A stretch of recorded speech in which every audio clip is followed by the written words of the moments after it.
What if the most genius inventions in American history were never legal for a single second they existed?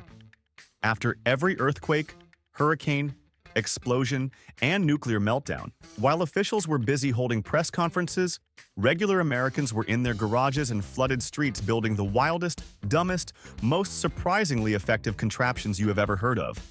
Some saved lives, some started fires, and some landed people in federal court. This list goes all the way to 111, and it only gets more unhinged. Hit that hype button right now, and let's get this to every American who deserves to know. 1. Nobody expected a transistor radio to save a nuclear power plant, but here we are. After the 1979 Three Mile Island meltdown, things got so bad inside that a utility worker looked at a broken cooling alarm panel and thought, you know what fixes everything? Copper wire from a busted transistor radio. He stripped that little gadget and rewired the entire panel himself. Somehow, against all logic and common sense, it actually worked. The system stayed stable for 4 full hours. The wild part is, he never told the NRC a single word about it. The government found out much later and the silence was deafening. 2. After Hurricane Katrina turned New Orleans into a scene nobody wanted to witness, one local man decided the disaster called for some serious personal engineering. He looked around at the chaos, rolled up his sleeves, and converted a riding lawnmower engine into a fully automatic pipe weapon. Not a water gun, not a hobby project. A loaded, functional, illegal pipe weapon built from lawn equipment sitting in someone's garage. The NOPD eventually confiscated it, and it was still loaded when they picked it up. Nobody asked how long he had been working on it, or what exactly his plan was. Some questions are better left unanswered. 3. Nobody in 1918 New York expected barber chairs to become medical equipment. Yet underground doctors during the Spanish flu rewired them into makeshift blood filtering machines in back rooms across the city, approved by absolutely nobody with a legitimate license. 11 patients died from the procedure, and the entire program was quietly buried with 0 apologies and 0 press releases. Just 11 people who sat down expecting treatment, and a city that decided forgetting was easier than explaining. 4. The 1947 Texas City explosion left survivors floating in burning chaos with whatever they could grab. A group built rafts from oil drums and attached bicycle pump ballast valves to control buoyancy like self-taught engineers with nothing to lose. Nobody gave them permits or a manual. They just figured it out while everything burned around them. And those homemade oil drum rafts actually outperformed every single piece of official Navy-issued flotation equipment that showed up to the scene that day. 5. While the entire country grieved in the wake of September 11th, one Jersey City man saw a completely different kind of opportunity. He printed fake FEMA disaster relief badges on a home inkjet printer and collected over $40,000 in assistance money, running this federal fraud scheme for 8 full months before anyone caught him. 8 months with inkjet printed badges. The confidence of collecting government disaster money using cardstock and printer ink is genuinely one of the most audacious things in American disaster history. 6. The 1906 San Francisco earthquake left amateur radio operators with nothing but rubble. And from that rubble, they built illegal spark gap transmitters from cast iron stoves and piano wire and started broadcasting. The U.S. Navy wanted them arrested immediately for unauthorized broadcasting, but the Navy was simultaneously using their signals to coordinate rescue ships because nobody else had working communication. So the arrest warrants quietly disappeared while unlicensed men broadcasting from destroyed buildings accidentally became the most important communication infrastructure in the entire disaster response operation. 7. During the Exxon Valdez oil spill, one Alaskan fisherman looked at his gutted washing machine and decided it had a second career in environmental cleanup. He rigged the drum into a centrifugal oil water separator and started pulling crude from the coastline with spinning laundry equipment. The EPA studied what he built and quietly incorporated his design into official future spill cleanup guidelines. The man never received a contract or compensation. The federal government borrowed his garage idea and called it policy. 8. The 2001 anthrax letter attacks had Americans terrified of their mailboxes. And some civilians responded by building homemade UV decontamination tubes from PVC pipe and tanning bed bulbs and started running envelopes through them in their kitchens. Some tubes caught fire immediately. One man gave himself radiation burns on both hands trying to sanitize his mail with a device built over one weekend. Nobody stopped them for months because no agency had a protocol for Americans irradiating their own mail with repurposed tanning equipment. 9. The Deepwater Horizon blowout sent Louisiana crabbers straight to their welding equipment. They welded crab trap wire into improvised oil skimmer booms and dragged them through the slick without a single permit or safety briefing from BP. When researchers later compared cost versus oil, collected these completely illegal crab wire booms, out-collected BP's official containment equipment per dollar spent. BP burned through billions on their response. The crabbers spent whatever spare crab trap wire costs on a Tuesday morning. 10. The 1992 Los Angeles riots put some rooftop business defenders on live national television, filmed using welded rebar tripods as weapon mounts on illegally modified rifles positioned above their stores. News anchors were commentating in real time, and cameras were rolling across every major network. There, these men were broadcast to the entire country with homemade welded rebar and illegally modified firearms protecting their businesses in the most publicly visible and legally complicated way any American has ever chosen to handle a property dispute. 11. The 1984 Bhopal disaster investigations reached American shores, and one Union Carbide plant manager decided some paperwork needed a little creative editing. He altered an internal memo using correction fluid before submitting it to Congress thinking nobody would notice. A forensic typeface analyst noticed immediately. The tampered line spacing gave everything away under examination. The man submitted doctored evidence to the United States Congress using a bottle of whiteout, and apparently believed that was going to work out fine for him. 12. Hurricane Andrew demolished South Florida in 1992, and Florida National Guard units rolling into Homestead discovered something unexpected. Local residents had illegally sawed hunting rifles down to concealable lengths using power saws pulled from disaster debris piles scattered across the neighborhood. These were not licensed gunsmiths. These were regular Floridians who decided a natural disaster was the perfect moment to modify their firearms collection using salvaged equipment from collapsed buildings. The National Guard found them already armed and already on patrol, protecting their supply caches. 13. The 1986 Challenger disaster had barely settled into national grief when a rogue Florida machinist found a business opportunity in the wreckage of national tragedy. He cut faulty O-ring segments and restamped them as fully flight-certified parts, then resold them to NASA subcontractors. He ran this operation for 3 full years before a parts audit caught the lot numbers. 3 years of selling defective rocket components to NASA suppliers after the most watched spacecraft disaster in American television history. The audacity genuinely deserves its own engineering textbook chapter. 14. The 1989 Loma Prieta earthquake left a Stanford grad student with a structural crack monitoring problem and no funding to solve it. He built his solution from dental floss, thumbtacks, and a disposable camera wired to auto-trigger whenever movement occurred. This was not a funded research project. This was a grad student with office supplies and a disposable camera solving a structural engineering problem that expensive equipment had not addressed. Professional structural engineers later studied the photo record this device produced. A disposable camera and dental floss outperformed certified monitoring equipment in post-earthquake California. 15. Hurricane Sandy plunged Queens into darkness, and one landlord saw devastation and immediately thought about revenue. He forged Con Edison utility credentials using old bill headers and a laminator from his home office, then launched an illegal power restoration service charging $400 per apartment.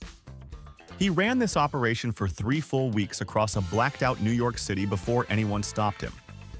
3 weeks of charging desperate storm victims $400 each using laminated fake utility badges he printed himself at home. 16.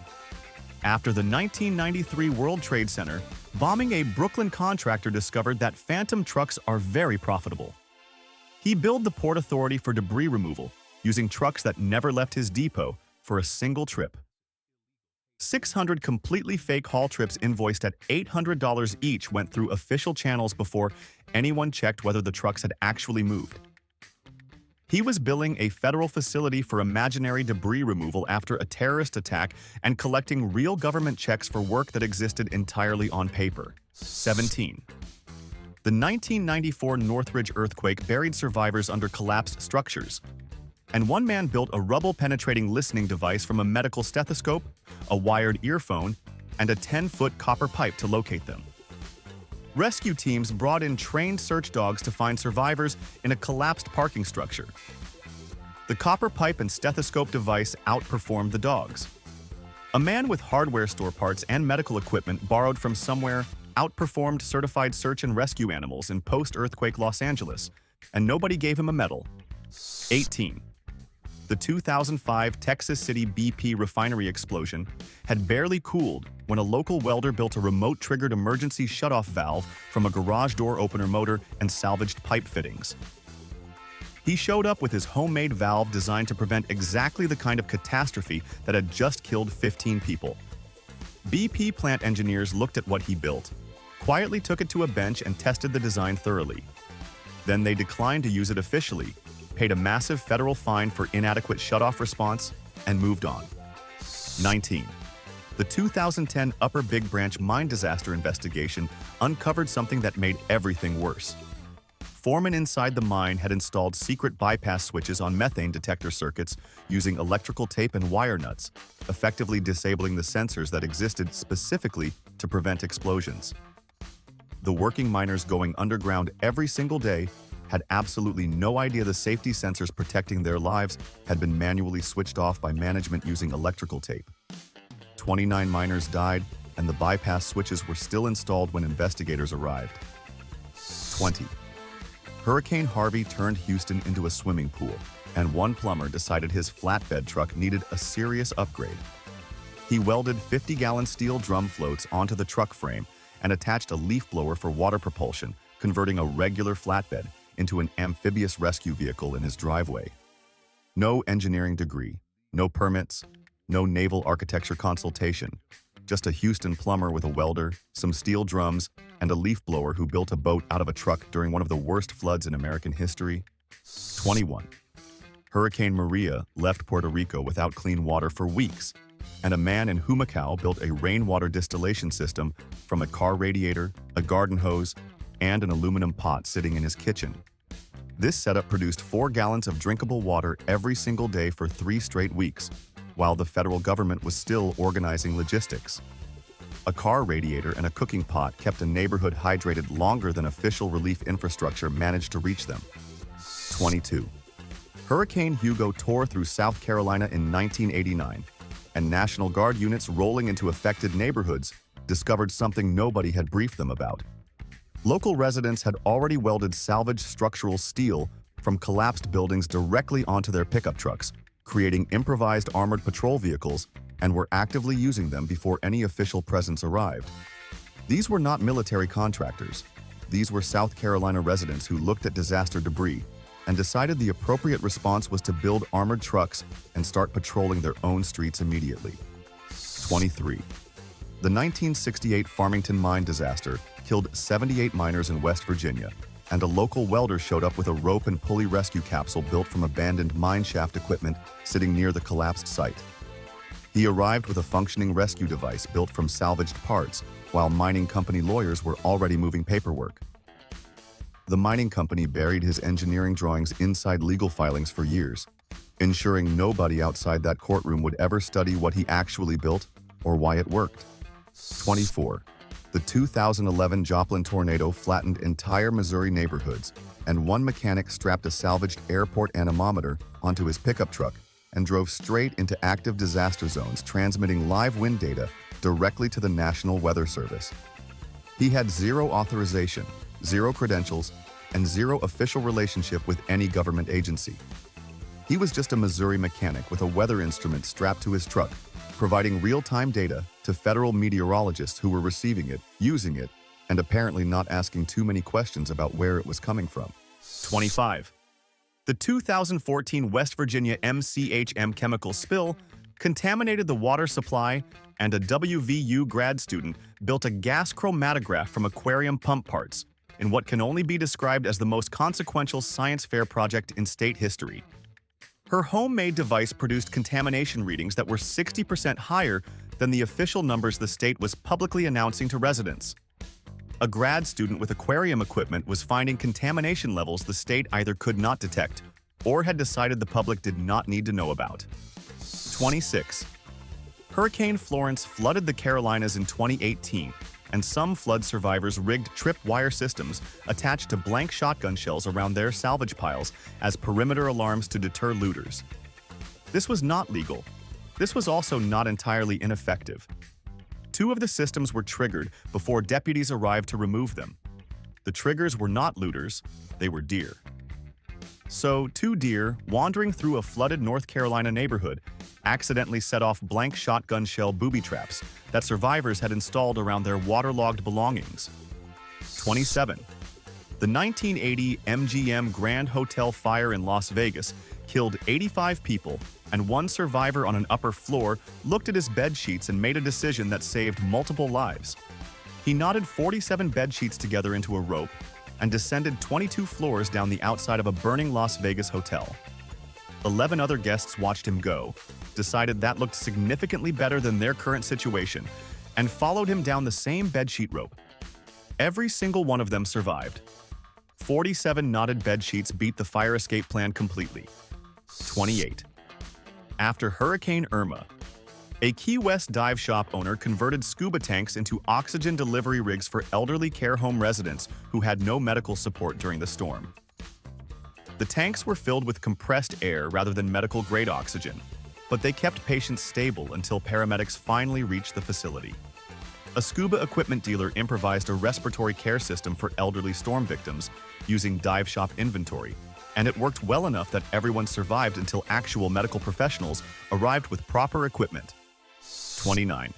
One contractor saw the 2017 California wine country wildfires as something other than tragedy. He submitted lot clearance invoices to FEMA for properties he never physically visited by pulling Google Earth screenshots and submitting them as his own, before condition photographs and official federal invoices. He collected money for visiting properties he had only seen from satellite imagery. The scheme worked until someone at FEMA apparently noticed that every single before photograph had identical metadata from the same mapping software. 30. Millions lost heat during the 2021 Texas winter storm, and a Beaumont plumber responded by building an illegal propane bypass manifold and diverting gas from a commercial supply line directly into a residential block so his neighbors could heat their homes. Neighbors used the unauthorized gas connection for 6 full days before the gas company traced the tap back to his manifold. 6 days of illegal commercial gas diversion keeping a Texas neighborhood warm during a historic winter disaster. The gas company found it. The neighbors were already warm. 31. Entire regions disappeared under ash when Mount St. Helens erupted in 1980, and one ham radio operator built a long-range directional antenna from aluminum turkey basting trays sitting in his kitchen drawer. This improvised antenna reached survivors trapped inside the official ash exclusion zone where no authorized communication equipment was functioning. It stayed operational for 11 consecutive days. A man broadcasting into a volcanic disaster zone using Thanksgiving cooking equipment became the most reliable communication link inside one of the worst eruptions in American history. 32. Crude oil was spreading across the Kalamazoo River in 2010, and Michigan fishermen did not wait for Enbridge to handle it. They built an unauthorized river-spanning boom from tractor tire inner tubes, rope, and plastic sheeting to stop the spill from moving further downstream. Nobody from Enbridge asked them to do this. Nobody issued permits. Researchers later measured how much oil each barrier captured, and the results were embarrassing for the corporation. The tractor tire and plastic sheeting boom built by fishermen held more oil than Enbridge's official containment booms that cost significantly more money to deploy. 33.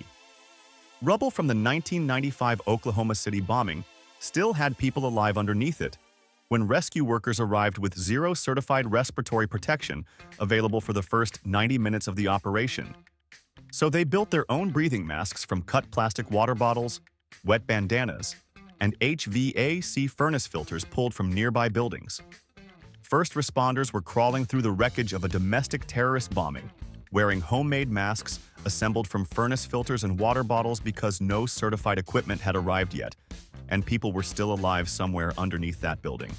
34. Dock workers stood on the banks of a literally burning river in Cleveland in 1969 and decided not to wait for official permission. They built floating fire suppression booms from oil drums and chicken wire and deployed them into the burning water to contain spreading debris. None of these structures were approved by any authority. All of them were dismantled immediately after the fire was extinguished. The city let them build unauthorized equipment to fight a burning river, then removed everything the moment the emergency was over. 35.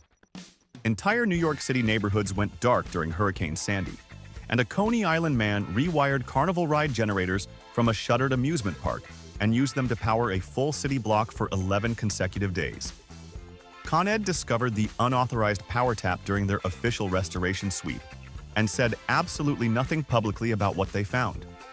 A man kept an entire New York City block powered for nearly 2 weeks, using generators from carnival rides, and the electric company apparently decided that particular story was better left unannounced. 36. 2 years before 15 people died in the 2013 West fertilizer explosion, a local rancher had already built his own ammonium nitrate detection swab kit from pH strips and household chemicals purchased at a hardware store. He had been using this homemade detection kit to warn the town about the fertilizer plant for 2 full years before the explosion. 2 years of a rancher walking around with a DIY chemistry kit telling anyone who would listen that something was dangerously wrong at that facility before it finally exploded. 37.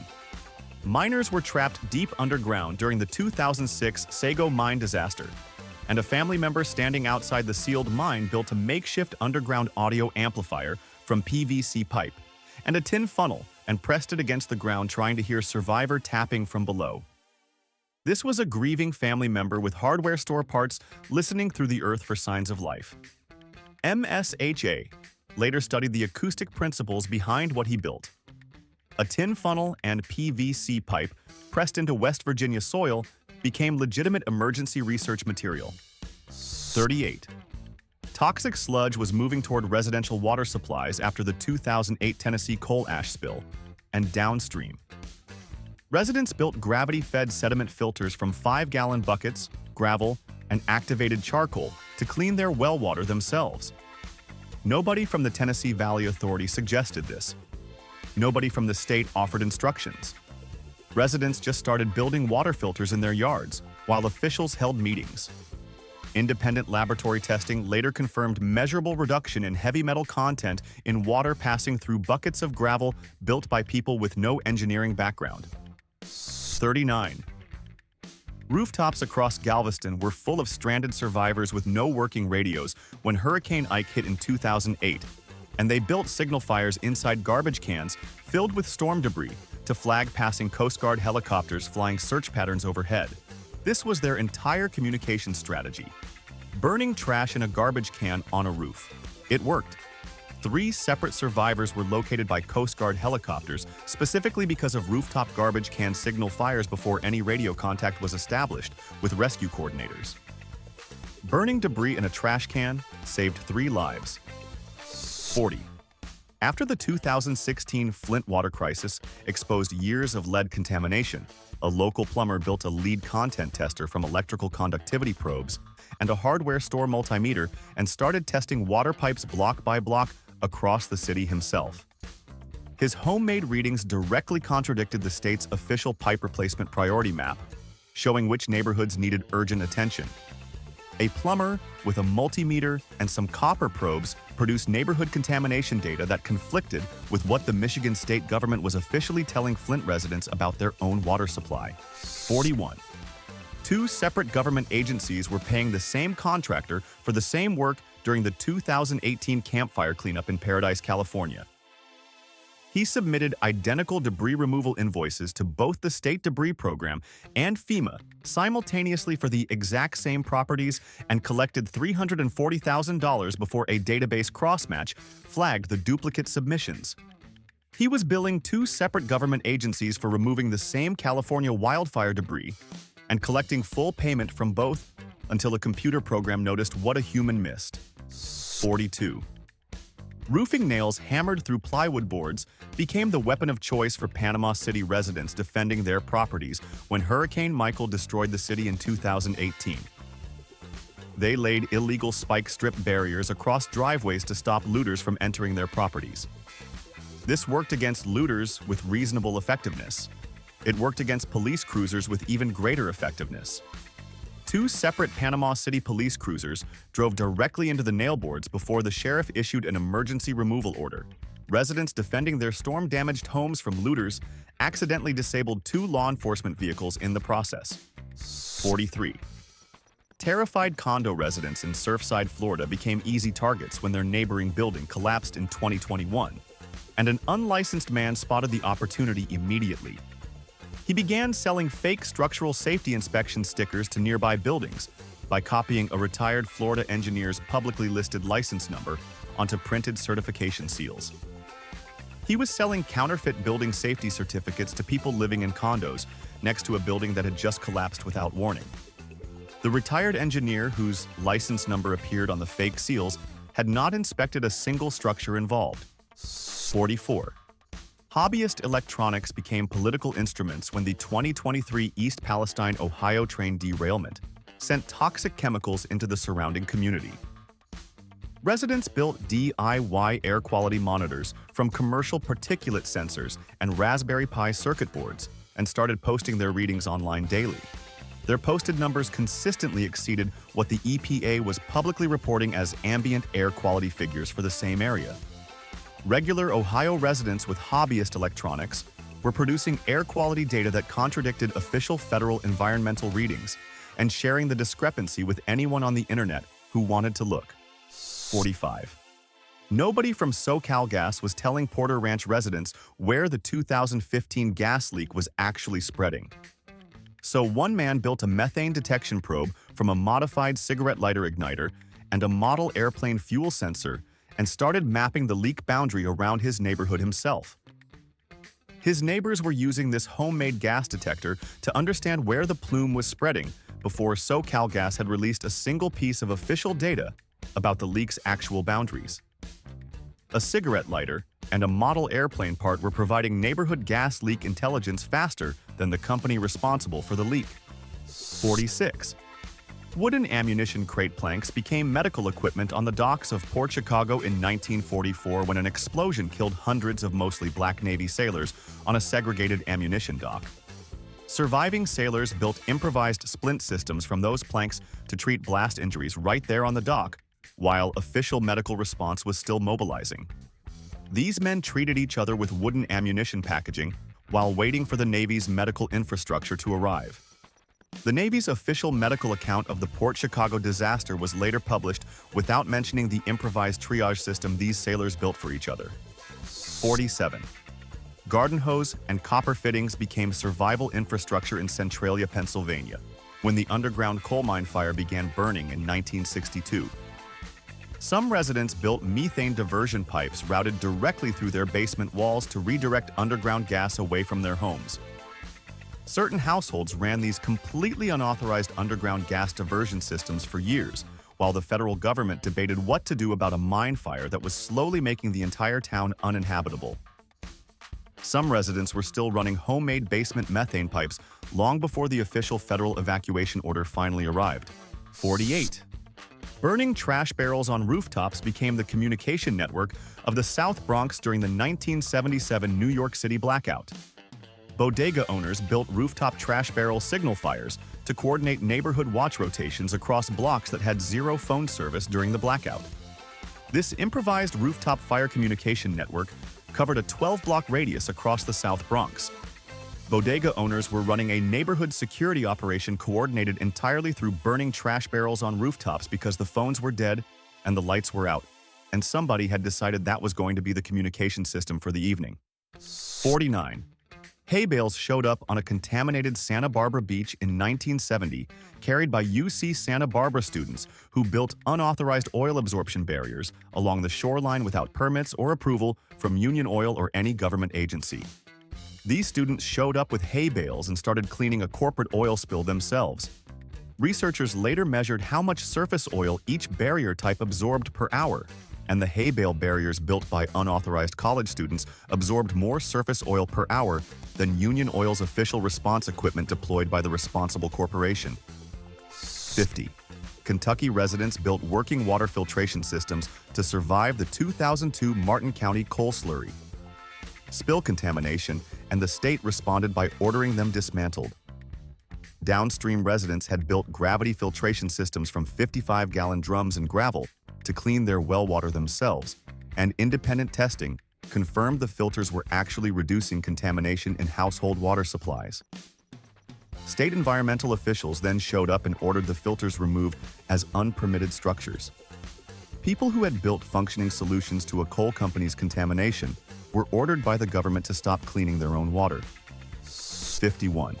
Broken stage lumber and abandoned coatroom jackets became life-saving equipment outside the Station nightclub in Rhode Island, when fire killed 100 people inside in 2003. Bystanders standing in the parking lot ripped the lumber apart and grabbed the jackets to build improvised stretchers for victims crawling out of the burning building. The first ambulances that arrived on scene actually used these parking lot stretchers because official medical equipment had not reached the site yet. Random concert bystanders with stage wood and abandoned jackets built the first functional triage equipment at one of America's deadliest nightclub fires. 52. Gridlocked highways full of hurricane evacuees looked like a business opportunity to one Houston man during the 2005 Hurricane Rita evacuation. He stole a tanker truck from an abandoned depot and started selling gasoline at $18 per gallon cash only from highway on-ramps during the evacuation gridlock. $18 per gallon, cash only, to people sitting in unmoving traffic trying to flee a hurricane.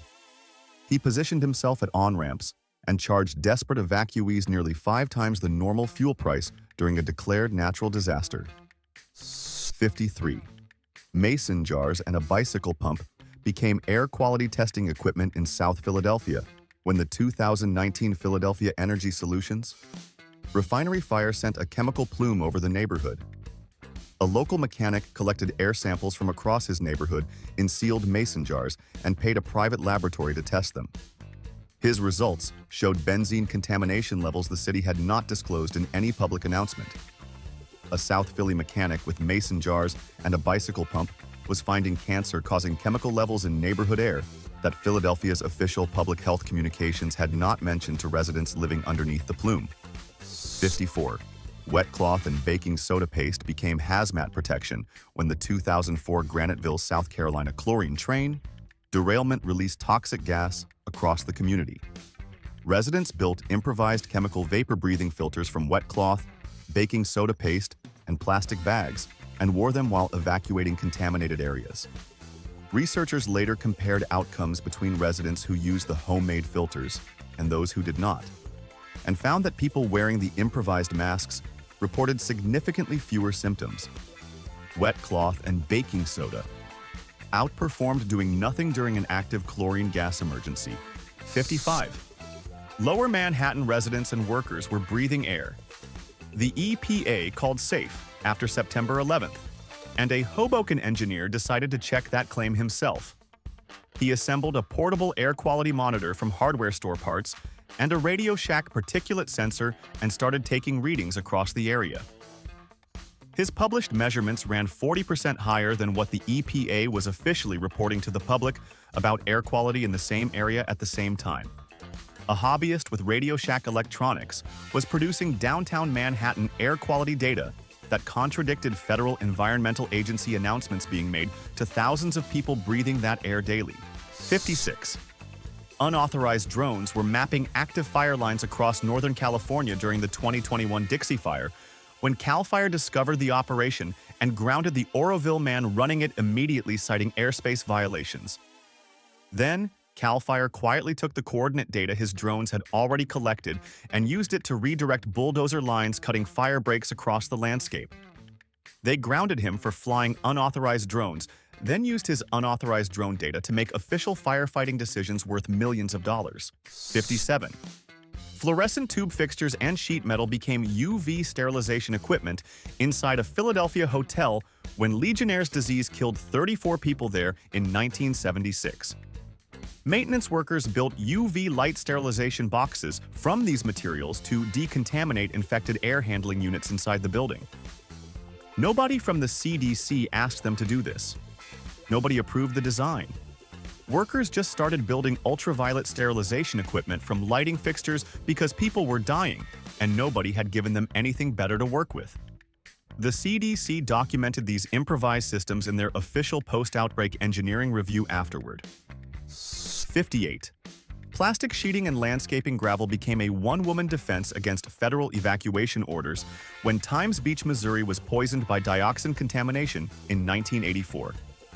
One resident refused to leave and built an air-gap soil barrier system around her yard to isolate her property from contaminated road runoff coming from chemically poisoned streets.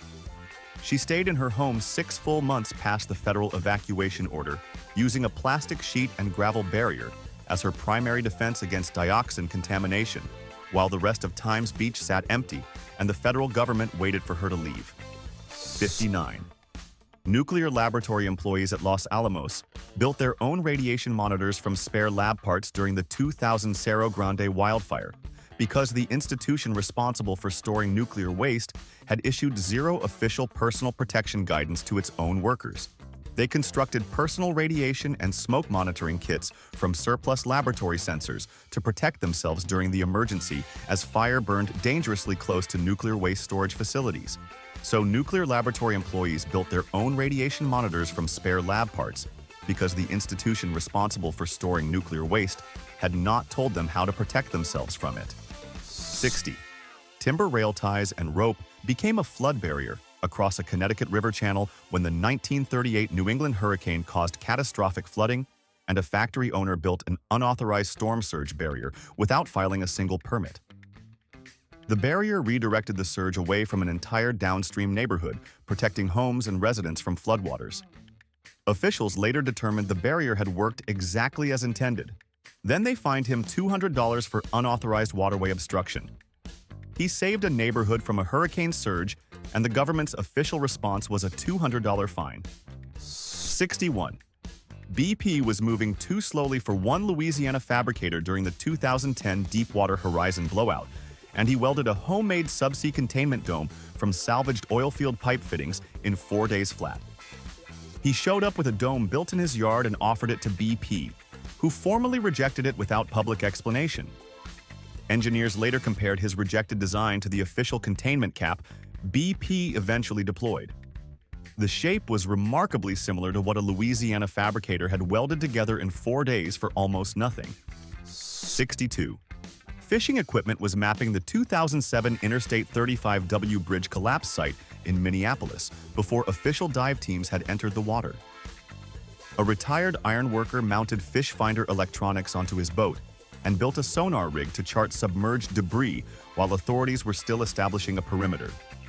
Police eventually seized his data during the operation.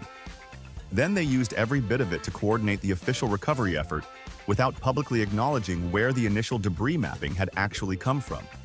63.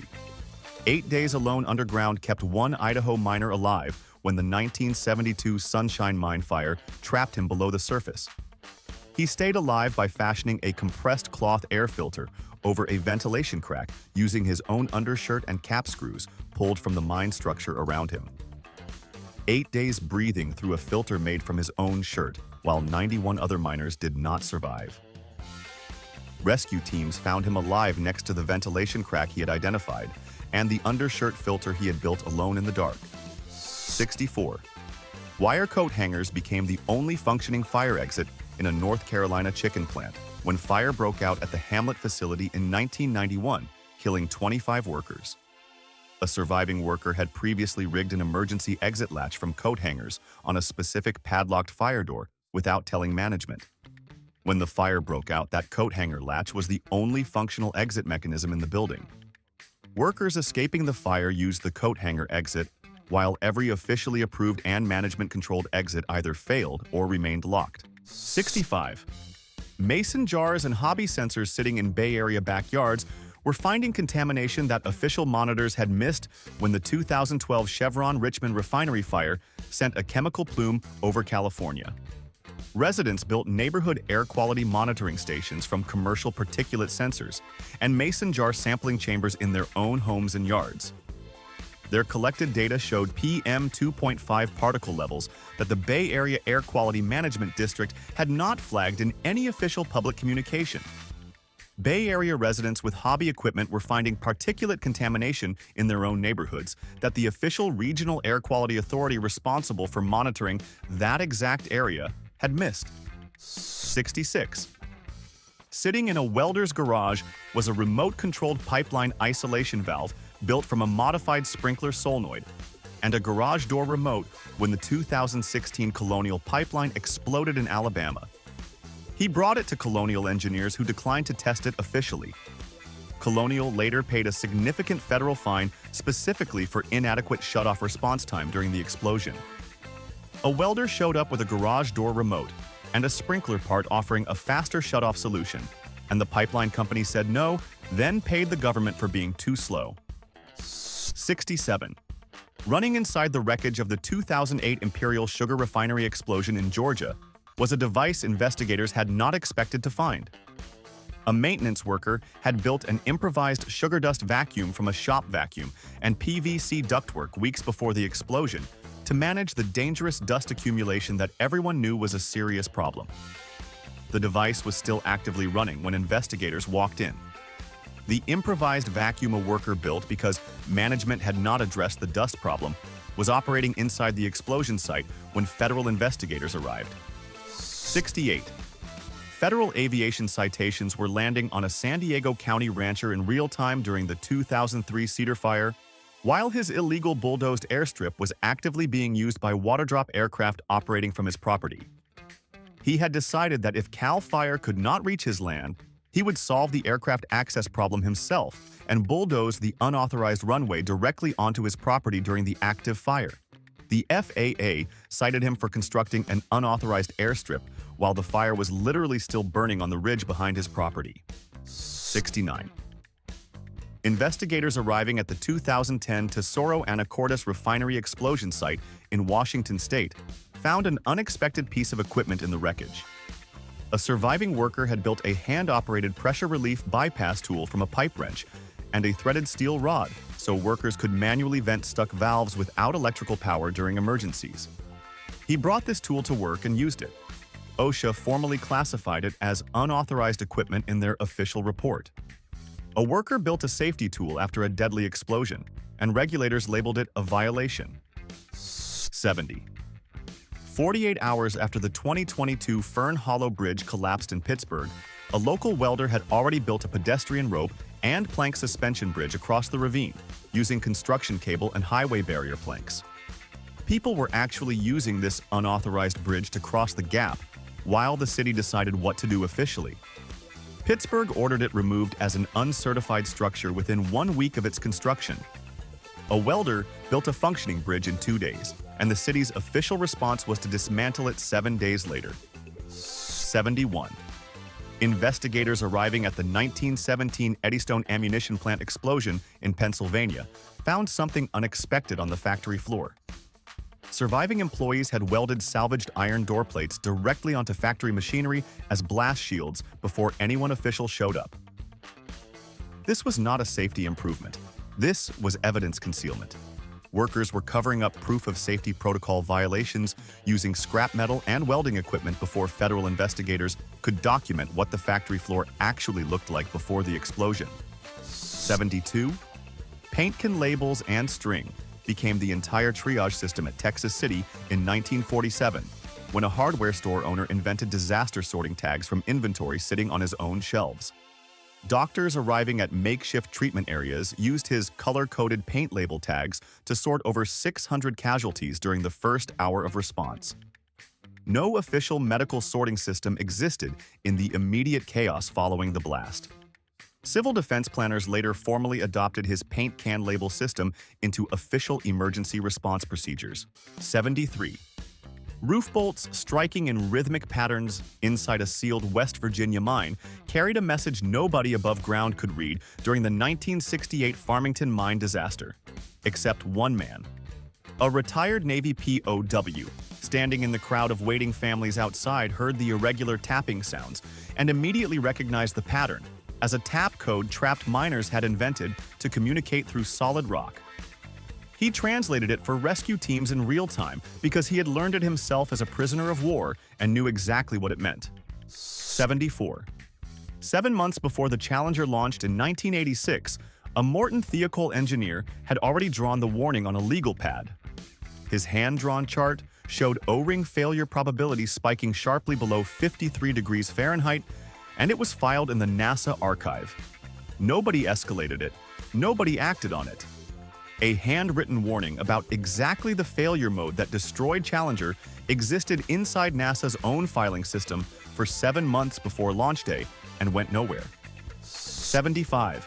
Rubble from the deadliest domestic terrorist attack in American history looked like a retail opportunity to one vendor who appeared near the Oklahoma City Memorial Site in 1995.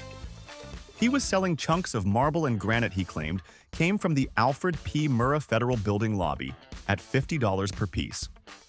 He was arrested and charged with theft of federal property for chipping pieces from a domestic terrorism crime scene and selling them as souvenirs to grieving visitors. Someone looked at a bombing site where 168 people had died and decided the debris represented a business worth pursuing. 76. Swimming pool pump, garden hose, and PVC pipe became a wildfire defense system on a Gatlinburg, Tennessee cabin roof when the 2016 wildfire threatened mountain properties. One property owner built a rooftop sprinkler system from these materials to defend his cabin from ember showers raining down from the surrounding burning forest. The Tennessee Division of Forestry cited it as an illegal water diversion while the fire was actively burning nearby. A man defending his cabin from an active wildfire with a swimming pool pump received an official government citation while watching flames move across the ridge. 77. Television circuit boards became a fully operational 10-watt single sideband radio transmitter in Ponce, Puerto Rico, when Hurricane Maria devastated the island in 2017. A radio hobbyist built the functioning transceiver entirely from salvaged television parts to restore communication across the island with zero regard for FCC licensing requirements during a catastrophic hurricane. The FCC later cited his case specifically during a federal hearing on emergency spectrum access policy. His illegal television part radio had actually influenced how America thinks about disaster communications. 78. FEMA issued portable generators as disaster relief equipment after Hurricane Katrina, and someone in a Metairie garage decided they had a different purpose entirely. That person stripped parts from the generators to illegally convert semi-automatic rifles to fully automatic fire, combining two separate categories of federal violation into one remarkably efficient operation. Federal disaster relief generators were disassembled for parts to illegally modify firearms inside a Louisiana garage. The ATF found the converted rifles, the stripped generators, and apparently had many questions about the timeline of events. 79. Used car tires filled with river sand became flood barriers along threatened Iowa riverbanks during the 1993 Midwest floods, when farmers deployed them without Army Corps of Engineers approval or any engineering oversight whatsoever. The Army Corps later conducted formal measurements comparing barrier effectiveness per linear foot and found the stacked tire levees performed better than standard sandbag levees by measurable margins. Iowa farmers stacking old tires filled with sand outperformed the engineering recommendations of the United States Army Corps of Engineers during an active flood. 80. 4 insurance companies apparently not communicating with each other seemed like an opportunity to one Biloxi boat owner after Hurricane Katrina. He filed identical total loss claims on the same vessel with 4 different insurance carriers simultaneously and collected $1.2 million total before a Marine Registry hull identification crosscheck exposed all 4 duplicate claims at once. 1 boat, 4 insurance companies. $1.2 million. The scheme worked until a database connected the hull ID number that appeared on 4 separate total loss claims for the same destroyed vessel. 81. Aquarium lids, duct tape, and a bathroom exhaust fan became a bioterrorism containment system inside the Pentagon mailroom during the 2001 anthrax letter crisis. Workers built negative pressure letter handling boxes from these materials to safely process incoming mail without releasing potential spores into the workspace. They used this completely unauthorized setup for months before OSHA discovered it during a routine inspection. Pentagon mailroom workers were handling potential bioterrorism mail inside boxes built from aquarium supplies and bathroom ventilation fans for months without a single official knowing it existed. 82. Hanging from a garage ceiling in San Jose was a paint can attached to a felt tip pen and a clock motor rotating drum that one man built to record seismic data after the 1989 Loma Prieta earthquake. His paper record produced that night matched official USGS seismic measurements from the same earthquake. A man with a hanging paint can and a felt tip pen produced earthquake data accurate enough to match readings from federal scientific instruments operated by professional geologists with significantly more expensive equipment. 83. Garden hose and copper fittings delivered breathable air into a sealed burning mine during the 1984 Wilburg mine fire in Utah, when a rescue supervisor made a desperate decision with whatever was available. He spliced a compressed air supply line from these materials and pushed air into a sealed mine section where survivors might still be alive. The improvised garden hose airline held pressure long enough for rescue teams to extract one survivor alive from the sealed section. Garden hose and copper fittings kept one human being alive inside a burning mine. 84. Soldiers were shooting looters on sight across earthquake-devastated San Francisco in 1906, while one Tenderloin merchant was solving a completely different problem entirely. He tapped into a stolen Western Union telegraph line and wired it into a private store to store intercom networks so businesses could communicate across destroyed city blocks. Historians later documented this as the first illegal telecom rebuild following a major American disaster.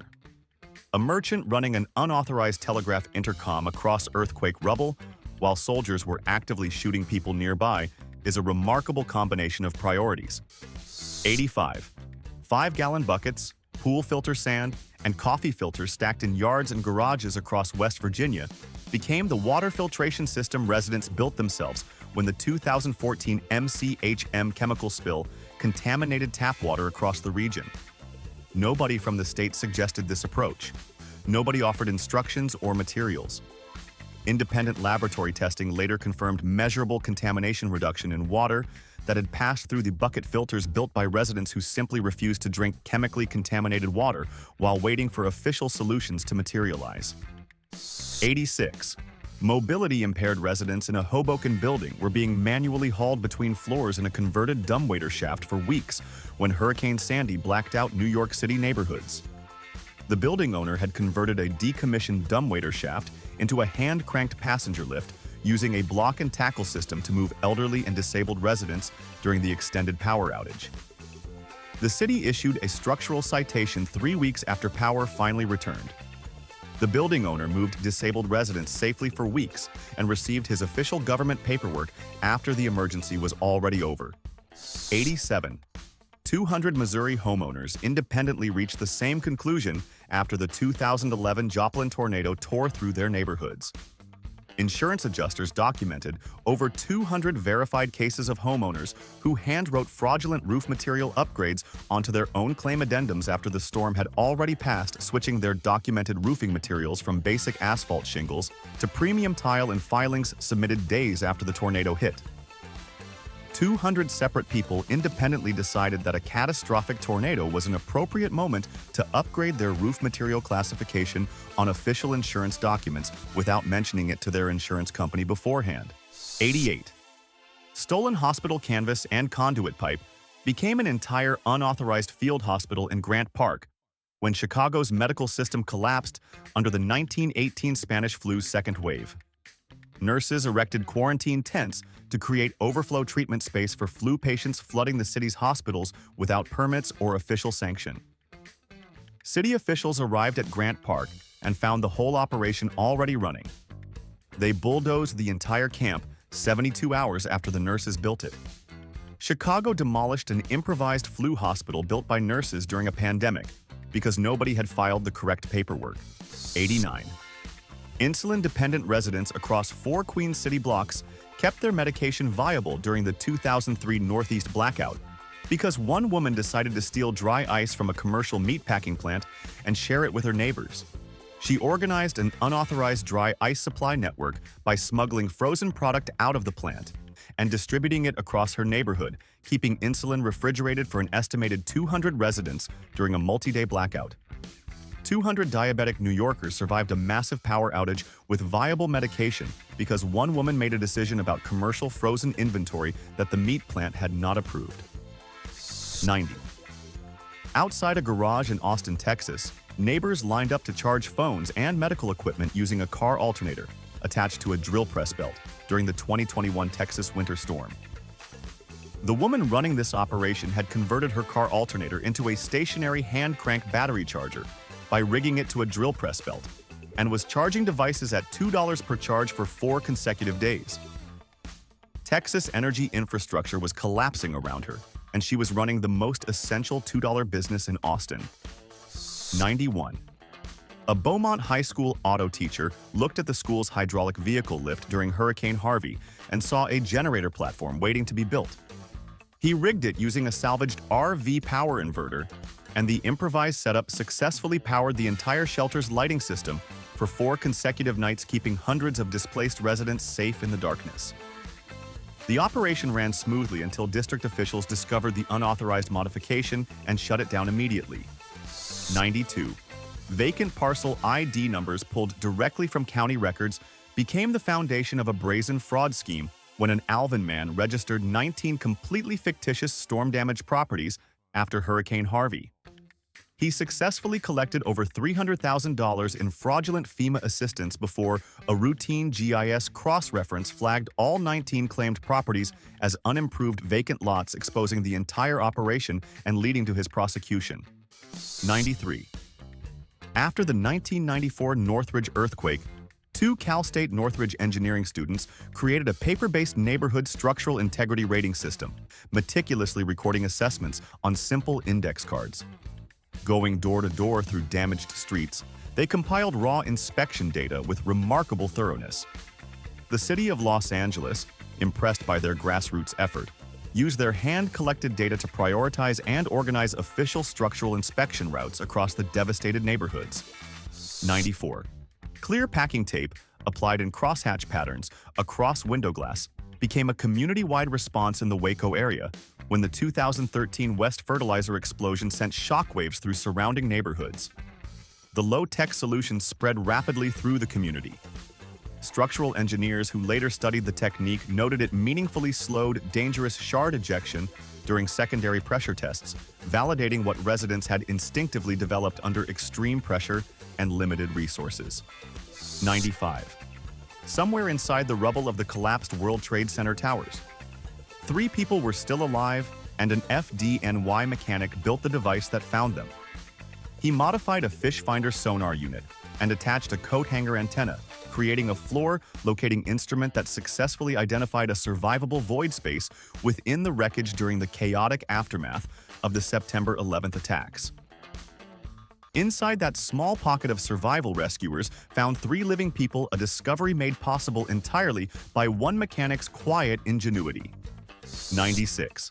Backhoes were operating without permits in Los Angeles during the first 2 hours after the 1963 Baldwin Hills Dam failure, when downstream homeowners took unauthorized action and constructed earthen diversion berms to redirect floodwaters away from a vulnerable nearby nursing home.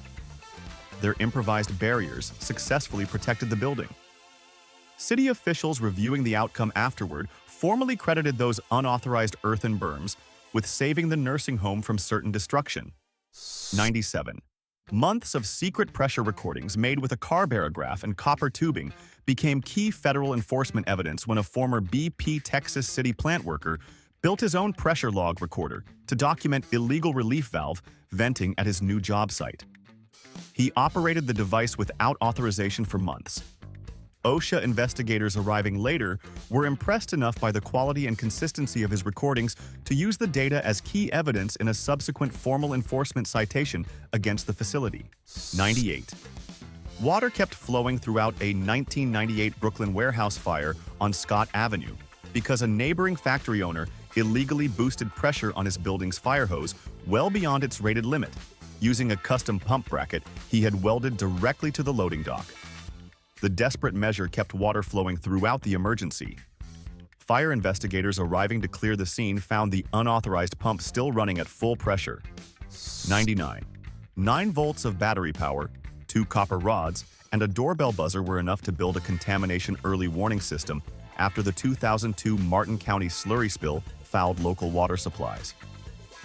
One county resident constructed the device to ring whenever spill contamination entered his well pipe, and then shared the complete circuit diagram with 30 neighboring households, creating an informal community monitoring network, operating entirely independently of any official response effort.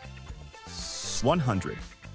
X-ray film backing material salvaged from a radiology clinic dumpster became radiation shielding for a Lancaster County dairy barn when a farmer constructed a lead sheet barrier after the 1979 Three Mile Island evacuation. Determined to document the real impact, he recorded his milk production data every single day throughout the crisis and submitted all findings unsolicited directly to the NRC, creating an independent record no official agency had bothered collecting themselves. 101. Donated generic medications repackaged into name-brand prescription bottles at full retail price became the business model of one New Orleans pharmacy owner when Hurricane Katrina left stranded patients with no other pharmacy access for miles in any direction. With lives dependent on medication, he leveraged catastrophe for personal profit, targeting the most vulnerable survivors at their most desperate moment. 102. Commercial fire sprinkler systems rigged to draw from rooftop water tanks were creating continuous wet-down perimeter barriers around South Central businesses when California National Guard units arrived during the 1992 LA riots. The improvised systems kept buildings resistant to spreading fire throughout the unrest. None of the modifications had been permitted or pressure tested, raising serious safety concerns among arriving officials inspecting the aftermath. 103. Painter's tape and plastic sheeting became window seal gaskets across Northridge area homes when the 2015 Porter Ranch gas leak sent residents scrambling to protect themselves. Detailed tutorials spread rapidly online as neighbors shared the grassroots solution with each other. The county health department responded not with support, but a cease and desist order claiming the DIY sealing methods created dangerous false confidence that discouraged residents from seeking proper, official shelter and assistance. 104. Customer confidence was collapsing across Chicago after the 1982 Tylenol murders, and a Cicero pharmacist built a pill seal testing jig from a heat press iron and aluminum foil to reseal medication bottles he sold as tamper-proof. His intentions may have been genuine, but the FDA viewed the practice as fraudulent packaging and prosecuted him criminally. Arguing his unauthorized sealing method gave consumers a dangerously false sense of security. 105. After the 2023 East Palestine derailment, a local machinist built a handheld vinyl chloride detection device from a modified gas grill igniter and an aquarium air pump. Each morning he posted readings from his front porch for neighbors to see. His data went massively viral after his measurements diverged sharply from official EPA public statements, igniting a national debate about transparency, community monitoring rights, and whether residents could trust government environmental reporting. 106. Flames were still visible burning on the ridgeline directly behind his property when a Plumas County man installed a rooftop ember suppression system built from a swimming pool pump, PVC pipe, and garden sprinkler heads during the 2021 Dixie Fire. The system ran continuously, soaking his roof as he tried to protect his home from approaching flames. CAL FIRE cited him for unauthorized water diversion, even as the fire was actively burning within sight of his property. 107. Exhausted rescue workers at the 2022 Fern Hollow Bridge collapse in Pittsburgh needed powered communication devices, and one woman solved that problem by converting her food truck generator into a mobile charging station and parking on the closed bridge approach road. She operated freely for 3 full days, keeping critical equipment powered throughout the emergency. The city eventually issued her a permit violation notice for operating on the officially restricted road rather than offering any form of gratitude. 108. Zero engineering credentials did not stop a Bakersfield oil worker from inventing a seismic-triggered automatic pipeline shutoff valve from a weighted pendulum and a simple ball valve after the 1952 Kern County earthquake. Caltech engineers took enough interest in what he built to formally document the design in detail.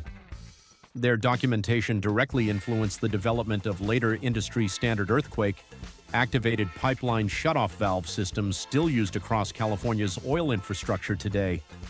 109.